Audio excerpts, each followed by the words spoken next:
Orientation program ಇದೆ. ಈಗ ಹುಸ್ಸಪ್ಪ ಅಂತ ಫಸ್ಟ್ ಇಯರ್ ಜಾಯ್ನ್ ಆಗಿದ್ದಾರೆ, ಅವ್ರನ್ನೆಲ್ಲ ಹಿಂಗೆ ಇಡೀ ದಿವಸ ಕೂಡಿಸ್ಕೊಂಡು ಹಿಂಗೆ ಕಷ್ಟ ಕೊಟ್ಬಿಟ್ರೆ ಕಾಲೇಜ್ ಬಗ್ಗೆನೇ ಗಾಬರಿ ಆಗ್ಬಿಡಬಾರ್ದು ಪಾಪ ಅವರಿಗೆ. ಗೊತ್ತಿಲ್ಲ ನನಗೆ, ಎಂಜಿನಿಯರಿಂಗು ಮೆಡಿಕಲ್ ಕಾಲೇಜ್ಗಳ ಫಸ್ಟ್ ಹ್ಯಾಂಡ್ ಇನ್ಫಾರ್ಮೇಷನ್ ಇಲ್ಲ. ಬಟ್ 4 ವರ್ಷದಲ್ಲಿ ನಿಮ್ಮನ್ನು ಬಟ್ಟೆ ಒಗ್ದಂಗೆ ಒಗೆದು ಹಿಂಡಿ ಒಣ ಹಾಕ್ತಾರೆ ಅಂತ ಕೇಳ್ಪಟ್ಟಿದ್ದೀನಿ. All the best for you.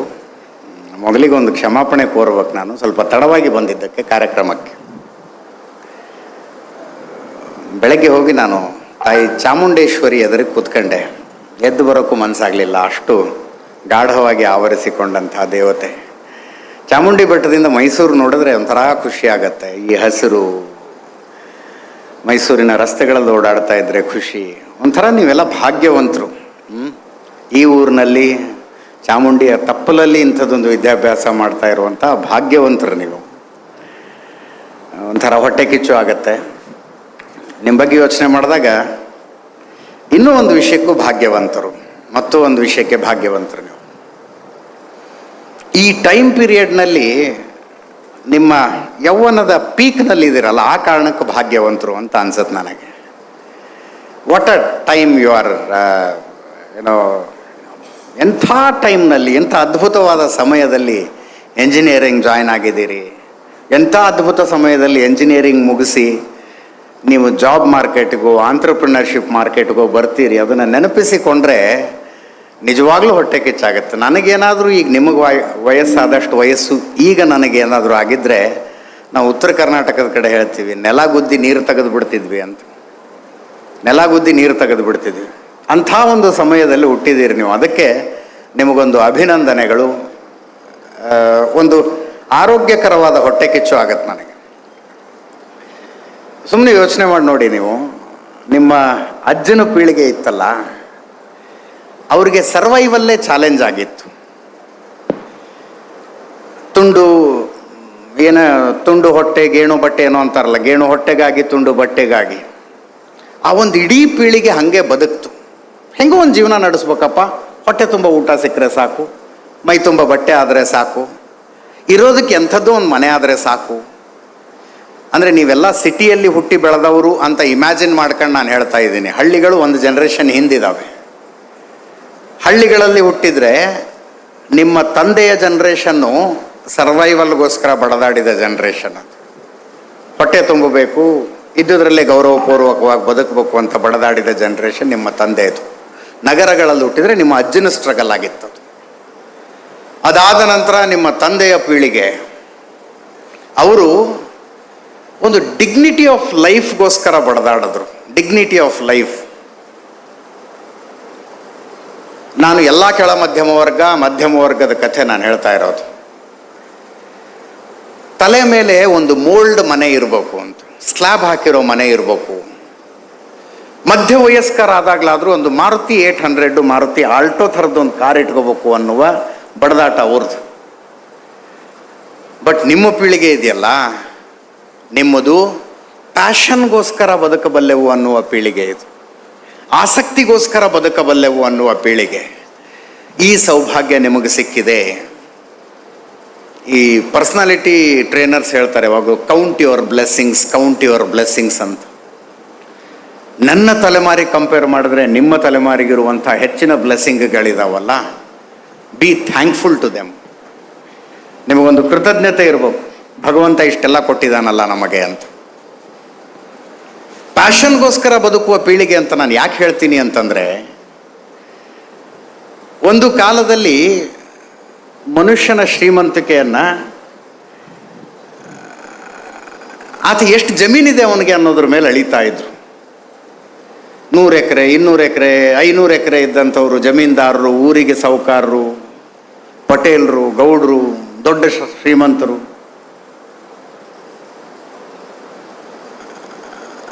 ಅದೊಂದು ಕಾಲ ಇತ್ತು. ಅದಾದ ಮೇಲೆ ವ್ಯಾಪಾರಿಗಳದು ಶುರುವಾಯಿತು. ಜಮೀನೆಲ್ಲ ಮುಖ್ಯ, ಎಷ್ಟು ದುಡ್ಡಿದೆ ಅವನ ಹತ್ರ, 1 ಕೋಟಿ 5 ಕೋಟಿ 10 ಕೋಟಿ 100 ಕೋಟಿ, ಅದರ ಮೇಲೆ ವ್ಯಾಲ್ಯೂ ಡಿಸೈಡ್ ಆಗೋದು, ಗೌರವ ಡಿಸೈಡ್ ಆಗೋದು. ಆತನ ಬೆಳವಣಿಗೆ ಅದರ ಮೇಲೆ ನಿರ್ಧಾರ ಆಗ್ತಿತ್ತು. ಈಗ ಎಂಥ ಲೆವೆಲಿಂಗ್ ಟೈಮ್ ಬಂದಿದೆ ಅಂದರೆ ಬುದ್ಧಿ ಇದ್ದವನಿಗೆ ವ್ಯಾಲ್ಯೂ, ಜಮೀನಿರೋವನಿಗಲ್ಲ, ದುಡ್ಡು ಇಟ್ಕೊಂಡಿರೋವನಿಗಲ್ಲ, ತಲೆ ಯಾವನಿಗಿದೆ ಅವನಿಗೆ ವ್ಯಾಲ್ಯೂ. ಒಂದೊಂದು ಸಲ ಸುಮ್ಮನೆ ಕೂತ್ಕೊಂಡು ಯೋಚನೆ ಮಾಡ್ತೀನಿ ನಾನು. ಅನೇಕ ಕಡೆಗಳಲ್ಲಿ ಇದನ್ನು ಹೇಳಿದ್ದೀನಿ. ಯಾರಿಗೋ ಎಲ್ಲೋ ಹಸುವಾಗಿದೆ, ಅವನಿಗೆ ಊಟ ಬೇಕು, ಇನ್ಯಾರೋ ಹೋಟೆಲ್ ಇಟ್ಕೊಂಡಿದ್ದಾನೆ, ಅವನು ಅಡುಗೆ ಮಾಡಿ ರೆಡಿ ಇಟ್ಕೊಂಡಿದ್ದಾನೆ. ಹಸ್ಕೊಂಡು ಅವನಿಗೆ ಹೋಟೆಲಿಗೆ ಬರೋದಕ್ಕೆ ಮನಸ್ಸಿಲ್ಲ. ಅವನು ಮೊಬೈಲಲ್ಲಿ ತೆಗೆದು ಸ್ವಿಗ್ಗಿನೋ ಝೊಮ್ಯಾಟೋನೋ ತೆಗೆದು ಒಂದು ಆರ್ಡರ್ ಮಾಡ್ತಾನೆ. ಇನ್ಯಾವನೋ ಖಾಲಿ ಕೂತ್ಕೊಂಡು ಬೈಕ್ನಲ್ಲಿರುವಂಥ ಹುಡುಗ, ಅವನು ಮೊಬೈಲ್ಗೊಂದು ಮೆಸೇಜ್ ಬರುತ್ತೆ, ಇವನು ಹೋಗಿ ಆ ಹೋಟೆಲ್ನಿಂದ ಊಟ ತಂದು ಇವನು ಮನೆಗೆ ಕೊಡ್ತಾನೆ. ಅವನಿಗೆ ವ್ಯಾಪಾರ ಆಯಿತು, ಇವನಿಗೆ ಹೊಟ್ಟೆ ತುಂಬಿತು. ತಂದು ಕೊಟ್ಟಂಥ ಆ ಬೈಕ್ ಚಲಾಯಿಸುವಂಥ ಹುಡುಗನಿಗೆ ಖರ್ಚಿಗೆ ಕಾಸಾಯಿತು. ಇದು ಯಾವಂದೋ ತಲೆಗೆ ಬಂತಲ್ಲ ಹಿಂಗೆ ಮಾಡಬೇಕು ಅಂತ. ಆತ ಒಂದು ಸ್ವಿಗ್ಗಿ ಅಂತ ಮಾಡ್ದ. ಅವನೊಂದು ಹೋಟೆಲ್ ನಡೆಸಲಿಲ್ಲ, ಅಡುಗೆಯವ್ರನ್ನ ಇಟ್ಕೊಳ್ಳಿಲ್ಲ, ಜಾಗ ಬಾಡಿಗೆಗೆ ತಗೊಳ್ಳಿಲ್ಲ. ಮೊಬೈಲ್ನಲ್ಲಿ ಒಂದು ಆ್ಯಪ್ ಮಾಡಿ ಮನೇಲಿ ಕೂತ್ಕೊಂಡು ಕೋಟಿಗಟ್ಟಲೆ ದುಡ್ಡು ಮಾಡಿದಾರೆ ಆತ, ಕೋಟಿಗಟ್ಟಲೆ ದುಡ್ಡು. ಯಾರಿಗೋ ಎಲ್ಲೋ ಹೋಗ್ಬೇಕು, ಆಟೋನೋ ಕ್ಯಾಬೋ ಏನೋ ಬೇಕಾಗಿದೆ. 15 ವರ್ಷದ ಹಿಂದೆನೋ 12 ವರ್ಷದ ಹಿಂದೆನೋ ಅಂಥದ್ದೊಂದು ಪರಿಸ್ಥಿತಿ. ಆಟೋ ಸ್ಟ್ಯಾಂಡ್ ತನಕ ನಡ್ಕೊಂಡು ಹೋಗ್ತಿದ್ವಿ ನಾವು, ಮೇನ್ ರೋಡ್ ತನಕ ನಡ್ಕೊಂಡು ಹೋಗ್ತಿದ್ವಿ, ನಿಲ್ತಿದ್ವಿ, ಆಟೋ ಬರೋ ತನಕ ಕೈ ಮಾಡ್ತಿದ್ವಿ. ಇಂಥಲ್ಲಿ ಹೋಗ್ಬೇಕು ಅಂದರೆ ಆತ ಬರ್ತೀನಿ ಅಂದ್ರೆ ಬಂದ, ಇಲ್ಲ ಅಂದರೆ ಇಲ್ಲ. ಮೀಟ್ರು ಅಂತಾನೆ, ಮೀಟ್ರ್ ಮೇಲೆ ಇನ್ನರ್ಧ ಕೊಡಿ ಅಂತಾನೆ, ಹಾಕ್ಕೊಂಡು ಹೋಗ್ಬೇಕಷ್ಟೆ. ಮತ್ತಾರಿಗೋ ಸಮಸ್ಯೆ ಅರ್ಥ ಆಯಿತು. ಓಲಾ ಅಂತ ಒಂದು ಮಾಡಿದ್ರು, ಊಬರ್ ಅಂತ ಒಂದು ಮಾಡಿದ್ರು. ಓಲಾ ಮಾಡಿದವರು, ಊಬರ್ ಮಾಡಿದವರು ಒಂದು ದಿವಸ ಒಂದು ಆಟೋ ಇಟ್ಕೊಳ್ಳಿಲ್ಲ, ಒಂದು ಕಾರ್ ಇಟ್ಕೊಳ್ಳಿಲ್ಲ, ಯಾವೊಂದೋ ಆಟೋ, ಯಾವೊಂದೋ ಕ್ಯಾಬು, ಇನ್ಯಾರಿಗೂ ಹೋಗಬೇಕಾಗಿದೆ. ಇವ್ರು ಕಂಪ್ಯೂಟರ್ ಕುತ್ಕೊಂಡು ಪ್ರೋಗ್ರಾಮ್ ಮಾಡಿದ್ರಷ್ಟೇ, ಒಂದು ಆ್ಯಪ್ ಮಾಡಿದ್ರಷ್ಟೇ. ಯಾವ ಟ್ರಾನ್ಸ್ಪೋರ್ಟ್ನವರು ತಮ್ಮ ಜೀವಮಾನದಲ್ಲಿ ಗಳಿಸಿರ್ಲಿಲ್ವೋ ಅಷ್ಟು ದುಡ್ಡನ್ನು ಓಲಾದವ್ರು ಗಳಿಸಿದ್ರು, ಅಷ್ಟು ದುಡ್ಡನ್ನು ಊಬರ್ನವ್ರು ಗಳಿಸಿದ್ರು. ವರ್ಕ್ ಆಗಿದ್ದೇನು? ತಲೆ. ಜ್ಞಾನ ಶಕ್ತಿಗೆ ಅತಿ ಹೆಚ್ಚಿನ ಬೆಲೆ ಬಂದಿರುವಂಥ ಕಾಲದಲ್ಲಿ ನೀವು ಬದುಕ್ತಾ ಇದ್ದೀರಿ. ಅದಕ್ಕೋಸ್ಕರ ಅಭಿನಂದನೆಗಳು. ನಿಮಗೆ ಕಂಗ್ರಾಟ್ಸ್ ಹೇಳಬೇಕಾಗಿರೋದು ಅದಕ್ಕೆ. ತಲೆಗೆ ಬೆಲೆ ಬಂದಿರುವ ಟೈಮ್ನಲ್ಲಿ ಬದುಕ್ತಾ ಇದ್ದೀರಿ ನೀವು. 20 ವರ್ಷದ ಹಿಂದೆ ನೀವು ಇಂಜಿನಿಯರಿಂಗ್ ಸೇರ್ಕೊಂಡಿದ್ರೆ, ಇಂಜಿನಿಯರಿಂಗ್ ಮುಗಿಸೋಷ್ಟೊತ್ತಿಗೆ, ಇಂಜಿನಿಯರಿಂಗ್ ಅಂತ ಹೇಳೋದಿಲ್ಲ ನಾನು, ಒಟ್ಟು ಎನಿ ಎಜುಕೇಷನ್ ಅಪ್ಪ, ಸೇರ್ಕೊಂಡಿದ್ರೆ ಎಜುಕೇಷನ್ನ ಮುಗಿಸೋ ಅಷ್ಟೊತ್ತಿಗೆ ಅಥವಾ ಎಜುಕೇಷನ್ನಲ್ಲಿದ್ದಾಗಲೇ ನಿಮ್ಮ ಜಾತಿ ಎಷ್ಟು ಮ್ಯಾಟರ್ ಆಗ್ತಿತ್ತು, ನಿಮ್ಮದು ಯಾವ ಜಾತಿ ಅನ್ನೋದು ಎಷ್ಟು ಮ್ಯಾಟರ್ ಆಗ್ತಿತ್ತು. ನಾನು ಹೋದಲ್ಲೆಲ್ಲ ತುಂಬ ಕಾನ್ಫಿಡೆಂಟಾಗಿ ಹೇಳ್ತೀನಿ, 19 ವರ್ಷದ ಜರ್ನಲಿಸಮ್ ನಂದು. ಇನ್ನೂ ತನಕ ನನ್ನನ್ನು ಒಬ್ಬನು ನಿನ್ನ ಜಾತಿ ಯಾವುದು ಅಂತ ಕೇಳಿಲ್ಲ. ಇನ್ನೂ ತನಕ ನನ್ನನ್ನು ಒಬ್ಬನು ನಿನ್ನ ಮಾರ್ಕ್ಸ್ ಕಾರ್ಡ್ ಎಲ್ಲಿದೆ ಅಂತ ಕೇಳಿಲ್ಲ. I don't know where is my marks card. ನನ್ನ ಮಾರ್ಕ್ಸ್ ಕಾರ್ಡ್ ಎಲ್ಲಿದೆಯೋ ಗೊತ್ತಿಲ್ಲ ನನಗೆ. ನಾನು ಮುರಳಿಯವ್ರು ಫೋನ್ ಮಾಡಿ ಈ ಕಾರ್ಯಕ್ರಮಕ್ಕೆ ಓರಿಯೆಂಟೇಷನ್ ಸ್ಪೀಚ್ಗೆ ಬರಬೇಕು ಅಂತ ಕರೆದಾಗ ಫಸ್ಟ್ ಹೇಳಿದ್ದೆ, I am a wrong choice sir ಅಂತ. ಪಾಪ ಇಂಜಿನಿಯರಿಂಗ್ ಜಾಯ್ನ್ ಆಗಿರೋ ಮಕ್ಕಳಿಗೆ ಪ್ರೋತ್ಸಾಹ ತುಂಬುವಂಥವ್ರನ್ನೊಬ್ಬರನ್ನ ಕರೀರಿ. ಯಾರು ಗೋಲ್ಡ್ ಮೆಡಲ್ ತಗೊಂಡಿದ್ದಾರೋ, ಯಾರು ಒಳ್ಳೆ ಪ್ಲೇಸ್ಮೆಂಟ್ ತಗೊಂಡಿದ್ದಾರೋ, ಯಾರು ಫಾರಿನ್ ಗಿರಿನಲ್ಲಿ ಜಾಬ್ ಮಾಡ್ತಾರೋ ಅಂಥವ್ರೊಬ್ಬರನ್ನ ಕರೀರಿ. ಅಂಥವ್ರಾದರೆ ಪ್ರೋತ್ಸಾಹ ಆಗ್ತಾರೆ. I am a wrong choice for this program ಅಂತ ಹೇಳಿದೆ ನಾನು ಅವ್ರಿಗೆ.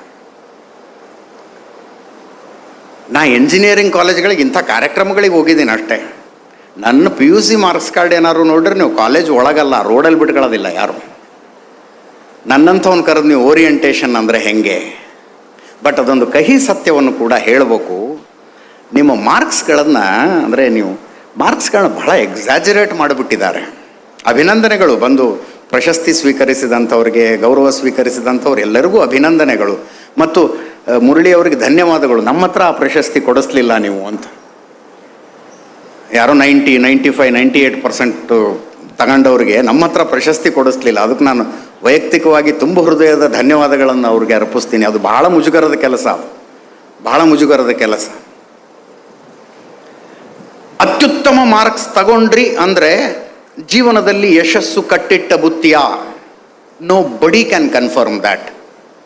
ಯಾರೂ ನಿಮಗೆ ಖಚಿತಪಡಿಸಲಾರರು. ರ್ಯಾಂಕ್ ತಗೊಂಡ್ರಿ, ಡಿಸ್ಟಿಂಕ್ಷನ್ ತಗೊಂಡ್ರಿ, 90 ಅಬೋವ್ ಆಯಿತು, ಇನ್ನಾಯ್ತಲ್ಲ ಲೈಫ್ನಲ್ಲಿ ಸಕ್ಸಸ್ ಕನ್ಫರ್ಮ್ಡು ಸಾಧ್ಯನೇ ಇಲ್ಲ. ಯಾರೂ ಕನ್ಫರ್ಮ್ ಮಾಡುವುದಕ್ಕಾಗೋದಿಲ್ಲ. ನಾನು ಇದನ್ನು ಭಾಳ ಸಲ ಚೆಕ್ ಮಾಡಿದ್ದೀನಿ. ನಾನು ಇದನ್ನು ಭಾಳ ಸಲ ಚೆಕ್ ಮಾಡಿದ್ದೀನಿ. ನಾನು ಎಲ್ಲ ಕಡೆ ಹೇಳ್ತೀನಿ,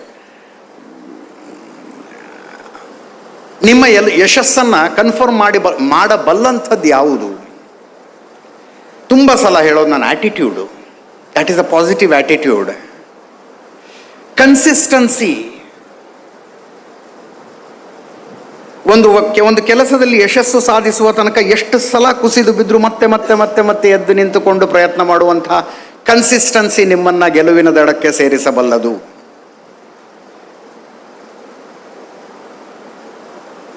ಸಾಫ್ಟ್ ಸ್ಕಿಲ್ಸ್ ಅಂತ ಬರ್ತವೆ. ಎಷ್ಟು ಚಂದ ನಿಮ್ಮ ಮನಸ್ಸಿನಲ್ಲಿದ್ದದ್ದನ್ನು ನೀವು ಹೇಳಬಲ್ಲಿರಿ ಅನ್ನೋದರಿಂದ ಹಿಡಿದು ಎದುರಿಗೆ ಬಂದ ವ್ಯಕ್ತಿಯ ಕಣ್ಣಲ್ಲಿ ಕಣ್ಣಿಟ್ಟು ಮಾತಾಡ್ತಾ ಹೆಂಗೆ ನೀವೊಂದು ಫರ್ಮ್ ಶೇಕ್ ಹ್ಯಾಂಡ್ ಕೊಡ್ತೀರಿ ಅನ್ನೋ ತನಕ ಮ್ಯಾಟರ್ ಆಗೋದು ಅದು. ನೀವು ತೆಗೆದುಕೊಂಡಂಥ ಅತ್ಯುತ್ತಮ ಅಂಕ ನಿಮ್ಮ ಕರಿಯರ್ನ ಮೊದಲನೆಯ ಒಂದು ಡೋರನ್ನು ಕಷ್ಟಪಟ್ಟು ಓಪನ್ ಮಾಡ್ಬೋದು ಅಷ್ಟೇ. ಕಷ್ಟಪಟ್ಟು. ನನ್ನ ಪಾಲಿಗೆ ಒಂದು ಡೋರು ಓಪನ್ ಮಾಡಿಲ್ಲ ಆ ಮಾರ್ಕ್ಸ್. ಹಂಗಂತ ನಾನು ಭಾಳ ಚೆನ್ನಾಗಿ ತಗೊಂಡಿದ್ದೆ ಅಂತಲ್ಲ, ಬಟ್ ಯಾರೂ ಕೇಳಲೇ ಇಲ್ಲ. ನನ್ನ ಜೀವನದಲ್ಲೇ ಯಾರೂ ಕೇಳಲಿಲ್ಲ ನಂಗೆ ನಿಂದು ಎಷ್ಟು ಮಾರ್ಕ್ಸು, ಏನು ಓದಿದ್ಯಾ ಅಂತ. ಇಂಟ್ರಡಕ್ಷನಲ್ಲಿ ಹೇಳ್ತಾರೆ ಅವರು, MSc ಇನ್ ಎಲೆಕ್ಟ್ರಾನಿಕ್ ಮೀಡಿಯಾ ಮಾಡಿದ್ರು ಅಜಿತ್ ಅಂತ. ನನಗೊಂದು ಸುಮ್ಮನೆ ಕಾಡ್ತಿತ್ತಷ್ಟೇ, ನಾನು ಜರ್ನಲಿಸ್ಟ್ ಆಗಿದ್ದೀನಿ, ನನಗೊಂದು ಜರ್ನಲಿಸಮ್ದು ಏನು ಫಾರ್ಮಲ್ ಡಿಗ್ರಿನೇ ಇಲ್ವಲ್ಲ ಅಂತ ಕಾಡ್ತಿತ್ತು ನನ್ನ ಮನಸ್ಸಿನಲ್ಲಿ. ಅದಕ್ಕೆ ಸೇರ್ಕೊಂಡೆ ನಾನು ಕಾಲೇಜಿಗೆ. 2 ವರ್ಷ ಕಾಲೇಜ್ನಲ್ಲಿ ಕಲ್ತಿದ್ದೇನಾದರೂ ನನಗೆ ನನ್ನ ಕರಿಯರ್ನಲ್ಲಿ ಸಹಾಯಕ್ಕೆ ಬಂತ ಅಂದರೆ I cut a sorry figure. ಏನಾಗಲಿಲ್ಲ ಅದು. ಆದ್ದರಿಂದ ಯಶಸ್ಸಿಗೆ ಬೇಕಾದಂಥ ಅವಶ್ಯಕತೆಗಳು ಬೇರೆ ಇದ್ದಾವೆ. ತುಂಬ ಸಲ ನನಗೆ ದೊಡ್ಡ ನಗು ಬರುತ್ತೆ. ನಿರುದ್ಯೋಗದ ಬಗ್ಗೆ ಮಾತಾಡ್ತಾರೆ. ಈಗ ನಿರುದ್ಯೋಗ ಏನು ಡಿಗ್ರಿ ಮುಗಿಸಿದವ್ರಿಗೆ ಜಾಬ್ ಇಲ್ಲ, ಅದಿಲ್ಲ, ಇದಿಲ್ಲ ಅಂತ. ನಾನು 3ರಲ್ಲಿ ಮನೆ ಕಟ್ಟಿಸ್ತಿದ್ದೀನಿ. ನಾನು 5 ವರ್ಷ ಆಯ್ತು ಸರ್, ಮುಗ್ಸೋಕ್ಕಾಗ್ತಿಲ್ಲ ಮನೆ. ನಾನು ಎದುರಿಗೆ ಬಂದು ಯಾವನವ್ರು ನಿರುದ್ಯೋಗ ಅಂತ ಮಾತಾಡ್ರಿ ಹೇಳ್ತೀನಿ. ಗೊತ್ತು ನನಗೆ ಕತೆ ಇದೇನು ಅಂತ. 4 ವರ್ಷ ಸಿವಿಲ್ ಇಂಜಿನಿಯರಿಂಗ್ ಮುಗಿಸಿದ ಹುಡುಗನೊಬ್ಬನನ್ನು ಕರ್ಕೊಂಡು ಬಂದು ನಾನು ಸೈಟ್ ಇಂಜಿನಿಯರ್ ಮಾಡಿದೆ. ಅವನ ಕೈಯಲ್ಲಿ 10 ವರ್ಷ ಕನ್ಸ್ಟ್ರಕ್ಷನ್ನಲ್ಲಿ ಕೆಲಸ ಮಾಡಿದ ಒಬ್ಬ ಗೌಂಡಿ ಮೇಸ್ತ್ರಿ ಅಂತ ಇಟ್ಟೆ ನಾನು. ಸಿವಿಲ್ ಇಂಜಿನಿಯರಿಂಗ್ ಮುಗಿಸಿದ ಒಬ್ಬ ಹುಡುಗನನ್ನು ಸೈಟ್ ಇಂಜಿನಿಯರ್ ಆಗಿ ತಗೊಂಡು 10 ವರ್ಷ ಆ್ಯಕ್ಚುಯಲ್ ಗ್ರೌಂಡ್ನಲ್ಲಿ ಕೆಲಸ ಮಾಡಿದ ಗೌಂಡಿ ಒಬ್ಬನನ್ನು ಅವನ ಕೈ ಕೊಟ್ಟು ನನಗೊಂದು ಮನೆ ಕಟ್ಟಿಕೊಡಿ ಅಂತ ಪ್ಲ್ಯಾನ್ ಕೊಟ್ಟೆ ನಾನು. ನೀವೇ ಹೇಳಿ, ಈಗ 4 ವರ್ಷ ಇಂಜಿನಿಯರಿಂಗ್ ಮುಗಿಸಿದ ಆ ಸಿವಿಲ್ ಇಂಜಿನಿಯರ್ ಜಾಣ ಇರ್ಬೋದು, 10 ವರ್ಷ ಗೌಂಡಿ ಕೆಲಸ ಮಾಡೋದೊಂದು ಜಾಣ ಇರ್ಬೋದು. ಯಾರು ಜಾಣ ಇರ್ಬೋದು? ನಿಮಗೆ ಉತ್ತರ ಗೊತ್ತಿದೆ. ನಾನು ಒಂದು ನ್ಯೂಸ್ ಚಾನಲ್ನ ಸಂಪಾದಕನಾಗಿ ನಮಗೂ ರಿಕ್ವೈರ್ಮೆಂಟ್ ಇರ್ತವೆ. ರಿಪೋರ್ಟರ್ಗಳು ಬೇಕು, ಕಾಪಿ ರೈಟರ್ಗಳು ಬೇಕು. ಕಾಲ್ ಫಾರ್ ಮಾಡ್ತೀವಿ, ಹುಡುಗರನ್ನ ಕರಿತೀವಿ, ಇಂಟರ್ವ್ಯೂ ಮಾಡ್ತೀವಿ. ಗಾಬರಿ ಆಗಿಬಿಡುತ್ತೆ ಜರ್ನಲಿಸಮ್ ಓದಿಕೊಂಡು. ಅಂದರೆ 3 ವರ್ಷ ಡಿಗ್ರಿಯಲ್ಲಿ, 2 ವರ್ಷ ಪೋಸ್ಟ್ ಗ್ರ್ಯಾಜುಯೇಷನ್ನಲ್ಲಿ ಯೂನಿವರ್ಸಿಟಿಗಳಲ್ಲಿ ಕಲಿತು ಬಂದವರಂಥವರು ಆ್ಯಕ್ಚುಯಲ್ ಫೀಲ್ಡಿಗೆ ಎಷ್ಟರ ಮಟ್ಟಿಗೆ ಪ್ರಿಪೇರ್ ಆಗಿದ್ದಾರೆ ಅಂತ ನೋಡಿದ್ರೆ ಗಾಬರಿ ಆಗ್ಬಿಡುತ್ತೆ ನಮಗೆ. That is the situation. ಇಂಥ ಸಿಚುವೇಶನ್ನಲ್ಲಿ ನೀವು ಯೋಚಿಸಬೇಕಾದ ಹಾದಿ ಬೇರೆಯಾಗಿರಲಿ, ಇನ್ನೊಂದು ರೀತಿಯ ಚಿಂತನೆಯನ್ನು ಅಳವಡಿಸಿಕೊಳ್ಳಿ ಅನ್ನುವಂಥ ಕಳಕಳಿಯ ಮನವಿ ನನ್ನದು. ಸಲಹೆ ಕೊಡುವಷ್ಟು ದೊಡ್ಡವನು ನಾನಲ್ಲ. ನಾನು ಇಂಟ್ರಡಕ್ಷನ್ನಲ್ಲಿ ಹೇಳಿದ್ರು ಯುದ್ಧಗ್ರಸ್ತ ಇಸ್ರೇಲ್ಗೆ ಹೋಗಿದ್ದರು ಅಂತ. ನಾನು ಯುದ್ಧ ನಡೀತಿರುವಾಗಲೂ ಇಸ್ರೇಲ್ಗೆ ಹೋಗಿದ್ದೀನಿ, ಶಾಂತವಾಗಿದ್ದಾಗಲೂ ಇಸ್ರೇಲ್ಗೆ ಹೋಗಿದ್ದೀನಿ. ಇನ್ಫ್ಯಾಕ್ಟ್ ಅದೇನು ಶಾಂತ ಅಂದರೆ ಯಾವಾಗಲೂ ಶಾಂತಿ ಇರೋದಿಲ್ಲ. ಅದು ಯಾವಾಗ ಏನಾಗುತ್ತೋ ಹೇಳೋದಕ್ಕೆ ಬರೋದಿಲ್ಲ. ನನಗಲ್ಲಿ ಯಾವಾಗಲೂ ಆಶ್ಚರ್ಯ ಆಗಿದ್ದು ಇಸ್ರೇಲಿನ ಹುಡುಗರ ಆಂಟ್ರಪ್ರಿನರ್ಶಿಪ್ ಹೆಂಗೆ ಅಂತ. ಸ್ಟಾರ್ಟಪ್ ನೇಷನ್ ಅಂತ ಒಂದು ಪುಸ್ತಕ ಇದೆ, ಓದಬೇಕು ನೀವು ಅದನ್ನೆಲ್ಲ. ಅಂದರೆ ಇಸ್ರೇಲ್ ಅನ್ನುವ ದೇಶವೇ ಸ್ಟಾರ್ಟಪ್ ಥರ ಶುರುವಾಗಿದ್ದದು. 1948 ಮುಂದೆ ಜಗತ್ತಿನ ಭೂಪಟದಲ್ಲಿ ಇಸ್ರೇಲ್ ಇರಲಿಲ್ಲ. ಇತಿಹಾಸದಲ್ಲಿತ್ತು, ಪುರಾಣದಲ್ಲಿತ್ತು, ಜಗತ್ತಿನ ಭೂಪಟದಲ್ಲಿ ಇರಲಿಲ್ಲ. ಎಲ್ಲೆಲ್ಲಿಂದಲೂ ಬಂದವರು ಅದನ್ನು ಸೇರ್ಕೊಂಡು ಶುರು ಮಾಡಿದ್ರು. ಅದನ್ನು ಧರ್ಮ ಅನ್ನೋದೊಂದು ಕಾಮನ್ ಫ್ಯಾಕ್ಟರ್. ಎಲ್ಲೆಲ್ಲಿಂದಲೂ ಬಂದವರು ಸೇರಿಕೊಂಡು ಇಸ್ರೇಲ್ ಅನ್ನುವಂಥ ಒಂದು ದೇಶ ಶುರು ಮಾಡಿದ್ರು. ಸೈಜ್ ಎಷ್ಟು ಆ ದೇಶದ್ದು? ನಾನು ಬೆಳಗ್ಗೆ ಬೆಂಗಳೂರಿನಿಂದ ಬಂದೆ. ಎಷ್ಟು? 140 ಕಿಲೋಮೀಟರ್ ಬೆಂಗಳೂರು ಟು ಮೈಸೂರು. ನೀವು 140 ಕಿಲೋಮೀಟರ್ ಹೋದರೆ ಸೌತಿಂದ ನಾರ್ತ್ದು ಫುಲ್ ಲೆಂಗ್ತ್ ಮುಗಿಸ್ಬಿಡ್ತೀರಿ ಇಸ್ರೇಲದ್ದು. 140 ಕಿಲೋಮೀಟರ್ಸ್ ಓನ್ಲಿ ಸೌತಿಂದ ನಾರ್ತು. ಈಸ್ಟಿಂದ ವೆಸ್ಟು ಕೆಲವು ಕಡೆ ಬರೀ 11 ಕಿಲೋಮೀಟರ್ ಇದೆ ಆ ದೇಶ. 11 ಕಿಲೋಮೀಟರ್. ನೀವು ಇಸ್ರೇಲ್ನ ಮಧ್ಯದಲ್ಲಿ ನಿಂತ್ಕೊಂಡು, ಅಂದರೆ ಉದಾಹರಣೆಗೆ ನಾವು ಭಾರತದ ಮಧ್ಯಪ್ರದೇಶದಲ್ಲಿ ನಿಂತ್ಕೊಂಡು ಯು ಕ್ಯಾನ್ ಥಿಂಕ್, ಇವತ್ತು ನಾನು ನಾರ್ತ್ ಸೈಡ್ ತುದಿಗೆ ಹೋಗಿ ಬರಲ್ಲ, ಸೌತ್ ಸೈಡ್ ತುದಿಗೆ ಹೋಗಿ ಬರಲ್ಲ ಅಂತ. ಬೆಳಗ್ಗೆಯಿಂದ ಹೋದರೆ ಸಂಜೆ ಅಷ್ಟೊತ್ತಿಗೆ ಆರಾಮಾಗಿ ತಿಂಡಿ ತಿನ್ಕೊಂಡು ಊಟ ಮುಗಿಸ್ಕೊಂಡು ಬಂದುಬಿಟ್ಟಿರ್ತೀರಿ ವಾಪಸ್. ಅಷ್ಟೇ ದೇಶ ಅದು, ಅಷ್ಟೇ ದೇಶ. ಪರ್ ಕ್ಯಾಪಿಟ ಇನ್ಕಮ್ ನೋಡಿ, ನೊಬೆಲ್ ಪ್ರೈಸ್ಗಳನ್ನು ತೆಗೆದುಕೊಂಡಂಥ ವಿಜ್ಞಾನಿಗಳನ್ನು ನೋಡಿ, ಅಲ್ಲಿಂದ ಹೊರಹೊಮ್ಮಿದಂಥ ಸ್ಟಾರ್ಟಪ್ಗಳನ್ನು ನೋಡಿ, ಆ ತಂತ್ರಜ್ಞಾನ ನೋಡಿ, ನನಗೆ ಯಾವಾಗಲೂ ಕುತೂಹಲ. ನಾನು ಲಾಸ್ಟ್ ಟೈಮ್ ವಿಶೇಷವಾಗಿ ಸ್ಟಾರ್ಟಪ್ಗಳನ್ನು ನೋಡೋದಕ್ಕೆ ಹೋಗಿದ್ದೆ. ನಾನು ಹೆಂಗೆ ಮಾಡ್ತೀರಿ ನೀವು ಅಂತ, ಏನು ನಿಮ್ಮನ್ನು, ವಾಟ್ ಈಸ್ ಡ್ರೈವಿಂಗ್ ಯು ಅಂತ. ಅವ್ರು ಹೇಳಿದ್ರು, ನಮ್ಮಲ್ಲಿ ಮೋಸ್ಟ್ ಆಫ್ ದ ಸ್ಟಾರ್ಟಪ್ ಐಡಿಯಾಗಳು ಹುಡುಗ ಹುಡುಗಿಯರಿಗೆ 21 22 ವರ್ಷದ ಮಧ್ಯದ 6 ತಿಂಗಳಲ್ಲಿ ಬಂದ್ಬಿಡ್ತವೆ. 6 ತಿಂಗಳ ಅವಧಿಯಲ್ಲಿ ಬರ್ತವೆ. What is that 6 months? ಇಸ್ರೇಲ್ನಲ್ಲಿ ಮಿಲಿಟರಿ ಸೇವೆ ಕಡ್ಡಾಯ. 18ನೇ ವಯಸ್ಸಿಗೆ ಯಾವನಾದರೂ ಮಿಲಿಟ್ರಿಗೆ ಹೋಗಲೇಬೇಕು, ಹುಡುಗನೋ ಹುಡುಗಿನೋ. 3.5 ವರ್ಷ ಮಿನಿಮಮ್ ಮಿಲಿಟ್ರಿಲಿ ಜಾಬ್ ಮಾಡಬೇಕು. 3.5 ವರ್ಷ ಅಂದರೆ 18ಕ್ಕೆ ಜಾಯಿನ್ ಆದಂಥವನು ಮೋಸ್ಟ್ ಪ್ರೊಬಬ್ಲಿ 21.5 ವರ್ಷಕ್ಕೆ ಮಿಲಿಟ್ರಿಯಿಂದ ಹೊರಗೆ ಬರ್ತಾನೆ. ಆ ಮಿಲಿಟ್ರಿಯಲ್ಲಿ ಕೆಲಸ ಮಾಡುವ ಸಂದರ್ಭದಲ್ಲಿ 5-6 ಜನರು ಹುಡುಗರದೊಂದು ಗ್ರೂಪ್ ಆಗಿರುತ್ತಲ್ಲಿ. ಒಬ್ಬೊಬ್ಬನ ತಲೆಯಲ್ಲಿ ಒಂದೊಂದು ಬಿಸ್ನೆಸ್ ಐಡಿಯಾ ಇರುತ್ತೆ, ಇಲ್ಲಿಂದ ಹೋದ್ಮೇಲೆ ನಾವು ಏನು ಮಾಡಬೇಕು ಅಂತ. ಇನ್ನೇನೋ ಸಂಶೋಧನೆಯ ಬಗ್ಗೆ ಆತ ಒಂದು ಆಲೋಚನೆ ಮಾಡ್ತಾ ಇರ್ತಾನೆ, ಇನ್ಯಾವುದೋ ಒಂದು ಪ್ರಾಬ್ಲಮ್ ಸಾಲ್ವಿಂಗ್ನ ಆಲೋಚನೆಯನ್ನು ಮತ್ತಾರೋ ಮಾಡ್ತಾ ಇರ್ತಾರೆ. ಅಂಥವ್ರು ಒಂದು 5-6 ಜನ ಮಿಲಿಟ್ರಿಯಿಂದ ಹೊರಗೆ ಬರೋ ಅಷ್ಟರಲ್ಲಿ ಒಂದು ಟೀಮ್ ಆಗಿರ್ತಾರೋ. ಹೊರಗೆ ಬಂದ ತಕ್ಷಣ ಒಂದು ಕಂಪನಿ ರಿಜಿಸ್ಟರ್ ಮಾಡ್ತಾರೆ, ಯಾವುದೋ ಪ್ರಾಬ್ಲಮ್ ಸಾಲ್ವ್ ಮಾಡೋದಕ್ಕೋ ಇನ್ಯಾವುದಕ್ಕೂ ಉತ್ತರ ಕಂಡುಕೊಳ್ಳುವುದಕ್ಕೋ. That is driving that country.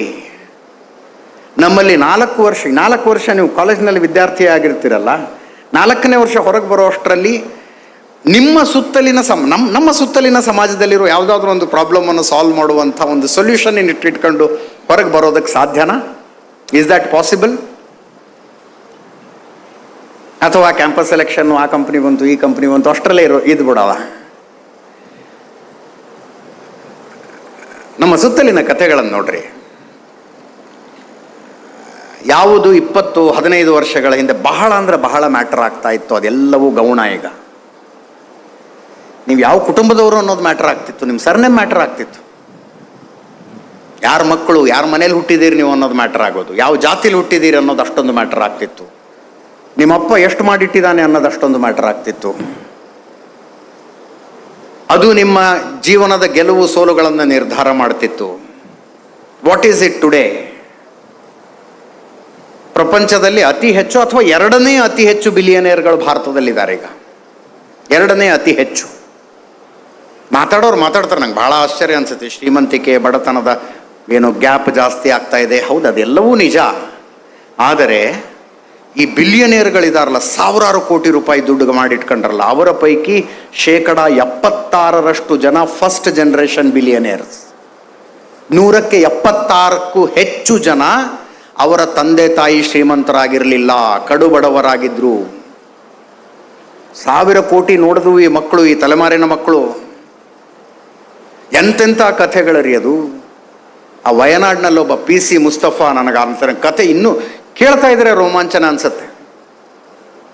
50-55 ರೂಪಾಯಿಗೆ ಕೂಲಿ ಮಾಡ್ತಾ ಇದ್ದ ಆತನ ತಂದೆ. ತಾಯಿ ಮತ್ತು ಅಕ್ಕನ ಇಡೀ ದಿನದ ಕೆಲಸ ಏನಂದ್ರೆ ಕಾಡಿಗೆ ಹೋಗಿ ಕಟ್ಟಿಗೆ ತಗೊಂಡು ಬಂದು ಒಲೆ ಉರಿಸಿ ಅಡುಗೆ ಮಾಡೋದೇ ಇಡೀ ದಿವಸದ ಕೆಲಸ. ಹಂಗೂ ಹಿಂಗೂ ಕಷ್ಟಪಟ್ಟು ಓದಿದ PC ಮುಸ್ತಫಾ ಎಲ್ಲೋ ಯುನೈಟೆಡ್ ಅರಬ್ ಎಮಿರೇಟ್ಸ್ನಲ್ಲಿ ಕೆಲಸ ಮಾಡ್ಕೊಂಡು ಬೆಂಗಳೂರಿಗೆ ಬಂದು, ಆತನಿಗೆ ಸಮಸ್ಯೆ ಏನಂದರೆ ದಿನ ಬೆಳಗ್ಗೆ ಎದ್ರೆ ತಿಂಡಿ ಸೆಟ್ ಆಗ್ತಿಲ್ಲ ಅನ್ನೋದು ಸಮಸ್ಯೆ ಅವನಿಗೆ.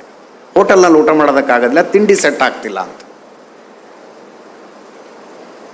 ಅವನಿಗೆ ಆಲೋಚನೆ ಬರುತ್ತೊಂದು, ಯಾರೋ ಒಂದು ದೋಸೆ ಇಟ್ಟೋ ಇಡ್ಲಿ ಇಟ್ಟೋ ರೆಡಿ ಇದ್ದು ಬಿಟ್ಟಿದ್ರೆ ಫ್ರಿಜ್ನಲ್ಲಿ ನಾನು ತಕ್ಕೊಂಡು ದಿನ ಕಾವಲಿಗೆ ಹಾಕ್ಕೊಂಡು ದೋಸೆ ಮಾಡ್ಕೋಬೋದಲ್ಲ ಅಂತ ಅವನಿಗೆ ಬರೋ ಆಲೋಚನೆ ಅದು.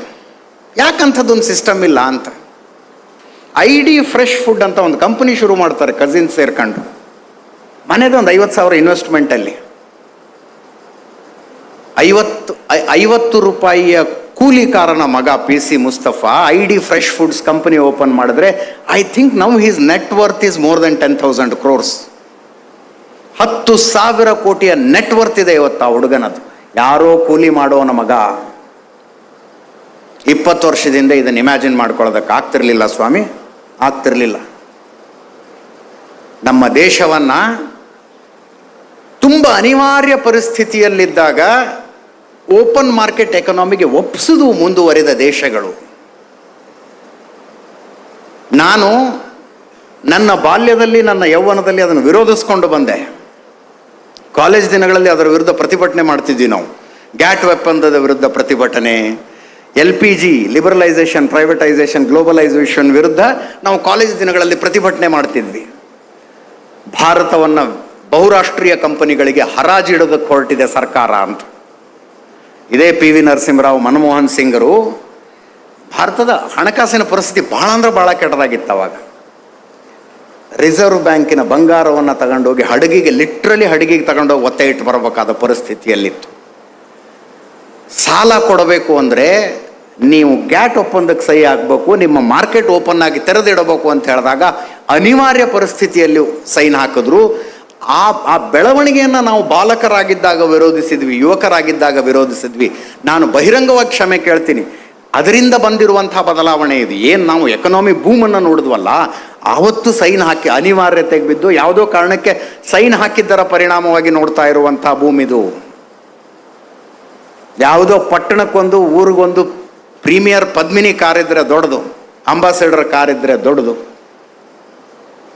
ಒಬ್ಬ ಸ್ಕೂಲ್ ಮೇಸ್ಟ್ರು 30-35 ವರ್ಷ ದುಡಿದು ತನ್ನ ರಿಟೈರ್ಮೆಂಟಿಗೆ ಹತ್ತಿರ ಬಂದಾಗ ಒಂದು 30-40 ಸೈಟ್ ತಗತ್ತಿದ್ದ.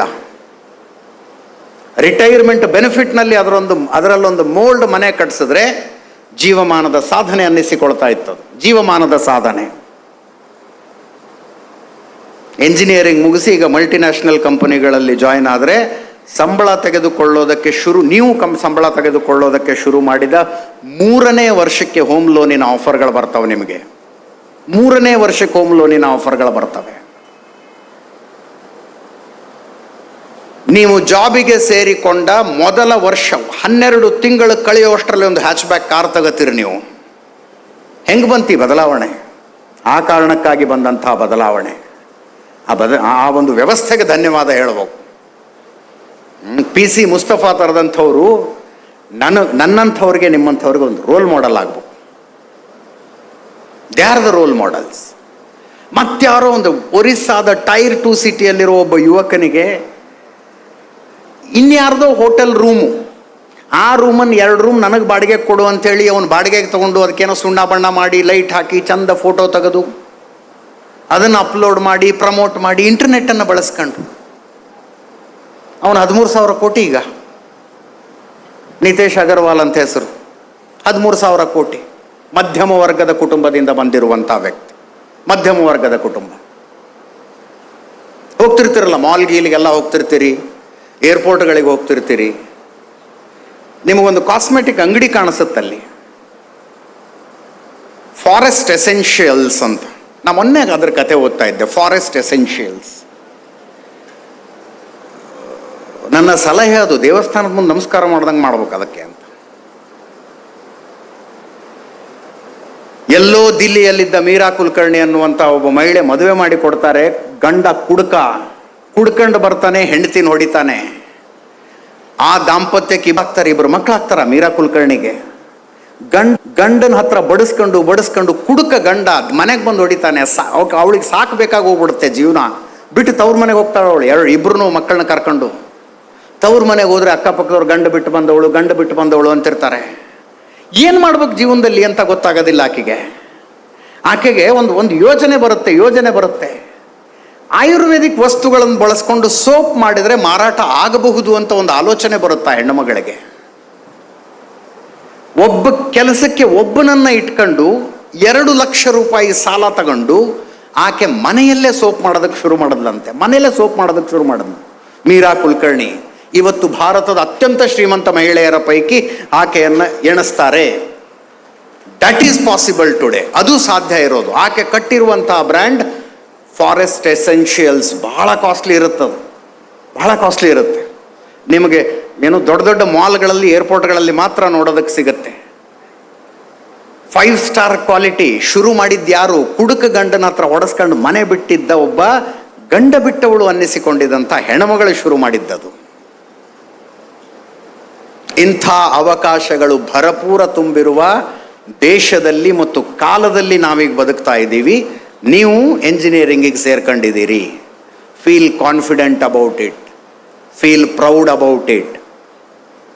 ಯಾರೋ ಬಂದಿದ್ರು ನನಗೆ ಮೊನ್ನೆ ನನ್ನ ಹತ್ರ, ನಮ್ಮ ಸಮುದಾಯದವರಿಗೆ ಇದೇನೋ ಮೀಸಲಾತಿಲ್ಲ 0.5% ತೆಗೆದು ಆ ಕಡೆ ಹಾಕ್ತಿದ್ದಾರೆ, ಇನ್ನರ್ಧ ತೆಗೆದು ಈ ಕಡೆ ಹಾಕ್ತಿದ್ದಾರೆ. ನಾನು ಹೇಳಿದೆ ನನಗೆ ಅರ್ಥನೂ ಆಗೋದಿಲ್ಲ, ನನ್ನ ಹತ್ರ ಬರಲೂ ಬೇಡ ಅಂದೆ. ನನಗೆ ಅರ್ಥನೂ ಆಗೋದಿಲ್ಲ, ನನ್ನ ಹತ್ರ ಬರಲಿ. ಏನು ಮಾಡ್ತೀರ ಅದನ್ನ ತಗೊಂಡು? ಅಪರಿಮಿತ ಅಗಣಿತ ಅವಕಾಶಗಳ ಹೊರಗಡೆ ಕಾಯ್ತಾ ಇದ್ದಾವೆ. ಅಪರಿಮಿತ ಅವಕಾಶಗಳು, ಅಗಣಿತ ಅವಕಾಶಗಳು ಹೊರಗಡೆ ಕಾಯ್ತಾ ಇದ್ದಾವೆ. ಇನ್ನು ಒಬ್ಬ ಮಹಿಳೆ ಕತೆ ಹೇಳ್ಬೇಕು ನಾನು ನಿಮಗೆ. ನಮ್ಮ IIM ಬೆಂಗಳೂರಿನಲ್ಲಿ ಗವರ್ನಿಂಗ್ ಬಾಡಿ ಮೆಂಬರ್ ಇದ್ದಾರೆ, ಕಲ್ಪನಾ ಸರೋಜ್ ಅಂತ. ಕಲ್ಪನಾ ಸರೋಜ್ ಮಹಾರಾಷ್ಟ್ರದ ವಿದರ್ಭದ ಹೆಣ್ಣುಮಗಳು. 12ನೇ ವಯಸ್ಸಿಗೆ ಮದುವೆ ಮಾಡಿಕೊಟ್ಬಿಡ್ತಾರೆ ಆಕೆನ. 12ನೇ ವಯಸ್ಸಿಗೆ. ಗಂಡ ಮುಂಬೈನ ಸ್ಲಮ್ನಲ್ಲಿರ್ತಾನೆ, ಹೆಂಡ್ತಿನ ಕರ್ಕೊಂಡು ಬರ್ತಾನೆ. 12ನೇ ವಯಸ್ಸಿನಿಂದ ಆ ದೌರ್ಜನ್ಯನ ನೀವು ಇಮ್ಯಾಜಿನ್ ಮಾಡ್ಕೊಳ್ಳಿ. 2 ವರ್ಷನೂ ಬದುಕಕ್ಕಾಗಲಿಲ್ಲ ಆಕೆಗೆ ಗಂಡನ ಜೊತೆಗೆ. ಬಿಟ್ಟು ಹಳ್ಳಿಗೆ ಹೋಗ್ತಾಳೆ ತಂದೆ ಮನೆಗೆ. ಮತ್ತೆ ಗಂಡ ಬಿಟ್ಟವಳು ಅನ್ನಿಸ್ಕೋಬೇಕು. ಹಳ್ಳಿಲಿ ಇರೋದಕ್ಕಾಗದೆ ಮತ್ತೆ 16ನೇ ವಯಸ್ಸಿಗೆ ಮುಂಬೈಗೆ ಬರ್ತಾಳವಳು. ಎಲ್ಲೋ ಗಾರ್ಮೆಂಟ್ಸ್ ಫ್ಯಾಕ್ಟ್ರಿ ಕೆಲಸಕ್ಕೆ ಸೇರ್ಕೊಂಡ್ಲಂತೆ. ಗಾರ್ಮೆಂಟ್ಸ್ ಫ್ಯಾಕ್ಟ್ರಿ ಕೆಲಸಕ್ಕೆ ಸೇರ್ಕೊಂಡ್ಲು, ಹೊಟ್ಟೆಪಾಡಿಗೆ ಏನಾದರೂ ಆಗಲಿ ಅಂತ. ಅದಾದ ಮೇಲೆ ಈ ದಲಿತ ಹೆಣ್ಣು ಮಕ್ಕಳಿಗೆ ಸರ್ಕಾರದಿಂದ ಉಚಿತವಾಗಿ ಹೊಲಿಗೆ ಯಂತ್ರ ಕೊಡ್ತಿರ್ತಾರೆ. ಆ ಯೋಜನೆಯಲ್ಲಿ ಒಂದು ಹೊಲಿಗೆ ಯಂತ್ರ ತಗೋತಾಳಕ್ಕೆ. ಹೊಲಿಗೆ ಯಂತ್ರ ತಗೊಂಡು ಸ್ವಂತ ಹೊಲಿಗೆ ಕೆಲಸ ಶುರು ಮಾಡ್ತಾಳೆ. ಇನ್ನು 4 ಜನರನ್ನ ಕೆಲಸಕ್ಕೆ ಇಟ್ಕೊಂಡ್ಲು. ಮತ್ತೆ ಯಾವುದೋ ಒಂದು ಫರ್ನಿಚರ್ ಕಂಪನಿ ನಡೆಸ್ತೀರಾ ಅಂತ ಬರುತ್ತೆ. ಸರಿ ಆಯಿತು ಬನ್ನಿ ನಡೆಸ್ತೀನಿ ಅಂತಾರೆ. ಕಲ್ಪನಾ ಸರೋಜ್ ಇತ್ತೀಚೆಗೆ ಅವರಿಗೆ ಪದ್ಮಶ್ರೀ ಪ್ರಶಸ್ತಿ ಸಿಕ್ತು. ಒಬ್ಬ ಮಹಿಳೆ, 12 ಬಾಲ್ಯ ವಿವಾಹ ಆದಂತಹ ಮಹಿಳೆ, ದಲಿತ ಸಮುದಾಯಕ್ಕೆ ಸೇರಿದ ಮಹಿಳೆ. ಆಕೆ ಎದ್ದು ನಿಲ್ಲೋದಕ್ಕೆ ಏನೇನೂ ಅವಕಾಶಗಳೇ ಲಾಜಿಕಲಿ ಇರಬಾರ್ದು. ಅಂಥ ಒಂದು ಪರಿಸ್ಥಿತಿಯಲ್ಲಿ ಹುಟ್ಟಿದಂಥ ಮಹಿಳೆ ಇವತ್ತು ಹೆಣ್ಣು ಮಕ್ಕಳ ಇಂಡಸ್ಟ್ರಿಯಲ್ ಜಗತ್ತನ್ನು ಮುಂದುವರಿಸ್ತಾ ಇದ್ದಾರೆ. IIM ಬೆಂಗಳೂರಿಗೆ ಗವರ್ನಿಂಗ್ ಬಾಡಿ ಮೆಂಬರ್ ಆಗಿ. ಇಂಥ ಅವಕಾಶಗಳಿರುವ ನಾನು ಇವೆಲ್ಲವನ್ನೂ ಕಥೆಗಳನ್ನು ನಿಮ್ಗೆ ಯಾಕೆ ಹೇಳ್ತೀನಿ ಅಂದರೆ, 4 ವರ್ಷ ಇಂಜಿನಿಯರಿಂಗ್ ಸೇರ್ಕೊಂಡಿದ್ದೀವಿ. 4 ವರ್ಷ ಮುಗಿದ ತಕ್ಷಣ ನಾವು ರೆಸ್ಯೂಮ್ ಮಾಡ್ಕೊಂಡಿದ್ದು ಎಲ್ಲಿ ಕೆಲಸ ಖಾಲಿ ಇದೆ ಅಲ್ಲಿ ಕೊಟ್ಕೊಂಡು ಓಡಾಡ್ತೀವಿ ಅನ್ನೋ ಮನಸ್ಥಿತಿಗೆ ಬರಬೇಡಿ. ಆ ಮನಸ್ಥಿತಿಗೆ ಬರಬೇಡಿ. Your generation is different. ನಿಮಗೆ ಹೋಗುವುದಕ್ಕೊಂದು ಗಟ್ಟಿಯಾದ ಮನೆ ಇದ್ದು, ಮನೆಯಲ್ಲಿ ಹೊತ್ತಿಗೆ ಊಟ ತಿಂಡಿ ಮಾಡಿ ಹಾಕೋದಕ್ಕೆ ತಂದೆ ತಾಯಿಗಳಿದ್ದಾರೆ ಅಂದರೆ, be prepared to take risks in your life. ನಿಮ್ಮ ಜೀವನದಲ್ಲಿ ನೀವು ಚಾಲೆಂಜನ್ನು ರಿಸ್ಕ್ ತೆಗೆದುಕೊಳ್ಳೋದಕ್ಕೆ ಸರಿಯಾದ ಸ್ಥಿತಿಯಲ್ಲಿದ್ದೀರಿ ಅಂತ ಅರ್ಥ. ಅದು ಹೋಗಿ ಮಲಗೋದಕ್ಕೊಂದು ಸ್ವಂತ ಮನೆ ಇದೆ ನಿಮಗೆ, ಊಟ ತಿಂಡಿ ಬಟ್ಟೆಗೇನು ಸಮಸ್ಯೆ ಇಲ್ಲ ಅನ್ನುವಂಥ ತಂದೆ ತಾಯಿ ನಿಮಗಿದ್ದಾರೆ ಅಂದರೆ, ನೀವು ಜೀವನದಲ್ಲಿ ಈ ರೀತಿಯ ರಿಸ್ಕ್ಗಳನ್ನು ತೆಗೆದುಕೊಳ್ಬೇಕು. ಆ ಅವಕಾಶ ಅಂಥದ್ದು ಯಾವುದೂ ಇಲ್ಲದೆ ರಿಸ್ಕ್ಗಳನ್ನು ತಗೊಂಡವ್ರು ನಾವು. ನಮಗೆಲ್ಲ 9th to 10th ಇದ್ದಾಗ ಯಾವುದ್ರದ್ದು ಗೊತ್ತಿರಲಿಲ್ಲ ರೀ. ನನಗಿದ್ದಿದ್ದು ಒಂದೇ, ಏನು ಫೇಮಸ್ ವ್ಯಕ್ತಿ ಆಗ್ಬೇಕು ನಾನು ಅಷ್ಟೇ. ನಾನು ರಸ್ತೆಯಲ್ಲಿ ನಡ್ಕೊಂಡು ಹೊಂಟ್ರೆ 4 ಜನ ಆಟೋಗ್ರಾಫ್ ತಗೋಬೇಕು. ಅವಾಗ ಏನು ಇದು ಇರಲಿಲ್ಲ, ಸೆಲ್ಫಿ ಏನು ಇರಲಿಲ್ಲ ಅವಾಗ. ಅಷ್ಟೇ ನನ್ನ ತಲೆಯಲ್ಲಿ ಇದ್ದಿದ್ದು. ಏನು ಮಾಡ್ಬೇಕಪ್ಪ ಹಂಗಿದ್ರೆ, ಹುಬ್ಬಳ್ಳಿ ತಾಲೂಕಿನ ಛಬ್ಬಿ ಅನ್ನೋ ಸಣ್ಣ ಹಳ್ಳೀಲಿ ಅಲ್ಲಿ ಕುತ್ಕೊಂಡು ಯೋಚನೆ ಮಾಡಿದಾಗ ಏನು ಮಾಡಬೇಕು ಅಂದರೆ, ನನ್ನ ಕೈಯಲ್ಲಿ ಏನಾಗುತ್ತೆ, ನಾನೊಂದು ಸ್ವಲ್ಪ ಚೆನ್ನಾಗಿ ಮಾತಾಡೋಕ್ಕೆ ಬರುತ್ತೆ, ಒಂದು ಸ್ವಲ್ಪ ಚೆನ್ನಾಗಿ ಬರೀತೀನಿ, ಓದ್ತೀನಿ ಕೂತ್ಕೊಂಡು. ಆದ್ದರಿಂದ ನನಗೆ ಜರ್ನಲಿಸಮ್ ಸೆಟ್ ಆಗುತ್ತೆ, ಜರ್ನಲಿಸಮ್ನಲ್ಲಿ ಕ್ರೈಮ್ ರಿಪೋರ್ಟಿಂಗ್ ಸೆಟ್ ಆಗುತ್ತೆ. ಅಷ್ಟೇ ನಮ್ಮ ತಲೆಯಲ್ಲಿದ್ದದ್ದು, ಅಷ್ಟನ್ನೇ ನಂಬ್ಕೊಂಡು ಬಂದಿದ್ದು. ನಿಮಗಿರುವಂಥ ರಿಸ್ಕ್ ತೆಗೆದುಕೊಳ್ಳಬಹುದಾದ ಸಿಚುವೇಶನ್ನಲ್ಲಿ ನಾನು ಇರಲಿಲ್ಲ, ಡೆಫಿನೆಟ್ಲಿ ಇರಲಿಲ್ಲ. ನಮ್ಮ ತಲೆಮಾರಿನ ಮೊದಲ ಗ್ರ್ಯಾಜುಯೇಟ್ ನಾವು ನನ್ನ ಕಸಿನ್ಸ್ ಏನಿದ್ವಲ್ಲ, first graduates in our family. ನಮ್ಮ ತಂದೆ, ಅವರ ಅಣ್ಣ ತಮ್ಮಂದರು, ನಮ್ಮ ಅಜ್ಜನ ಕಾಲ ಅಂತೂ ಬಿಡಾಕಿ ನೀವು. ಅಂಥ ಒಂದು ಪರಿಸ್ಥಿತಿಯಲ್ಲಿ ಹುಟ್ಟಿದಂಥವ್ರು ನಾವು ರಿಸ್ಕ್ ತೆಗೆದುಕೊಳ್ಳಬಹುದು ಅನ್ನೋದಾದರೆ, ವೈ ಕಾಂಟ್ ಯು? ಆ ಅವಕಾಶಗಳ ಕಡೆಗೆ ಒಂದು ಸಲ ಕಣ್ಣು ತೆರೆದು ನೋಡಿ. ಅಷ್ಟೊಂದು ಅವಕಾಶಗಳಿದ್ದಾವೆ, ಅಷ್ಟೊಂದು ವೆರೈಟಿಯ ಅವಕಾಶಗಳಿದ್ದಾವೆ. ಈಗ ಅಕಸ್ಮಾತ್ ನನಗೇನಾದರೂ ಹಂಗೆ ಆಲೋಚನೆ ಬಂದಿದ್ದರೆ, ಜಸ್ಟ್ ಥಿಂಕ್ ಆಫ್ ಇಟ್. ನಾನು ಡಿಗ್ರಿ ಮುಗಿಸಿದ್ದು 2005ರಲ್ಲಿ. ಆವಾಗ ನಾನು 4 ಜನರಿಗೆ ಚಿರಪರಿಚಿತನಾದ ವ್ಯಕ್ತಿ ಆಗಬೇಕು ಅನ್ನುವ ಆಲೋಚನೆ ಬಂದಿದ್ದಕ್ಕೆ ನಾನು ಜರ್ನಲಿಸ್ಟ್ ಆಗಬೇಕು ಅಂದ್ಕೊಂಡು ಬೆಂಗಳೂರಿಗೆ ಬಂದು ಕ್ರೈಮ್ ರಿಪೋರ್ಟಿಂಗ್ ಮಾಡಿದಂಥವನು ಈಗೇನಾದರೂ ಆಲೋಚನೆ ಬಂದಿದ್ರೆ ನನ್ನ ಎದುರಿಗೆ ಎಷ್ಟು ಅವಕಾಶಗಳಿದ್ವು. ಜರ್ನಲಿಸಮ್ಮೇ ಮಾಡಬೇಕಾಗಿತ್ತಾ? AI ವಿಡಿಯೋ ಮಾಡೋರು ಪಾಪ್ಯುಲರ್ ಆಗ್ತಾರೆ ರೀ, ಇನ್ಸ್ಟಾಗ್ರಾಮ್ನಲ್ಲಿ ರೀಲ್ಸ್ ಮಾಡೋರು ಪಾಪ್ಯುಲರ್ ಆಗ್ತಾರೆ, ಆಗಲ್ವಾ? ಏನೇನೋ ಮಾಡಿದವ್ರಿಗೆ ಮತ್ತು ಬಿಗ್ ಬಾಸಲ್ಲೆಲ್ಲ ಅವಕಾಶ ಸಿಗುತ್ತೆ. Even they are popular. ಅಷ್ಟೆಲ್ಲ ಅವಕಾಶಗಳಿದಾವೀಗ. ಅಲ್ಲ, ನಾನು ಅದನ್ನು ಪಾಪ್ಯುಲಾರಿಟಿ, ಸಕ್ಸಸ್ಗೂ ಪಾಪ್ಯುಲಾರಿಟಿಗೂ ವ್ಯತ್ಯಾಸ ಇದೆ. ನಾನು ಒಂದಕ್ಕೊಂದು ಕನ್ಫ್ಯೂಸ್ ಮಾಡ್ಕೊಂಡು ಹೇಳ್ತಾ ಇಲ್ಲ. ಹಾಗೆ ನಿಮಗೆ ಅಪರಿಮಿತವಾದ ಅವಕಾಶಗಳಿದ್ದಾವೆ. ಅಂಥದ್ದೊಂದು ಕಾಲಘಟ್ಟದಲ್ಲಿ ನೀವಿದ್ದೀರಿ. ರಿಸ್ಕ್ಗಳನ್ನು ತೆಗೆದುಕೊಳ್ಳಿ, ಚಾಲೆಂಜ್ಗಳನ್ನು ಸ್ವೀಕರಿಸಿ. ಅಂಥದ್ದೊಂದು ಧೈರ್ಯವನ್ನು ಈ ಇನ್ಸ್ಟಿಟ್ಯೂಟ್ ನಿಮಗೆ ಕೊಡಲಿ ಅಂತ ನಾನು ಹಾರೈಸ್ತೀನಿ. ಅಂಥದ್ದೊಂದು ಧೈರ್ಯವನ್ನು ಈ ಇನ್ಸ್ಟಿಟ್ಯೂಟ್ ಕೊಡಲಿ.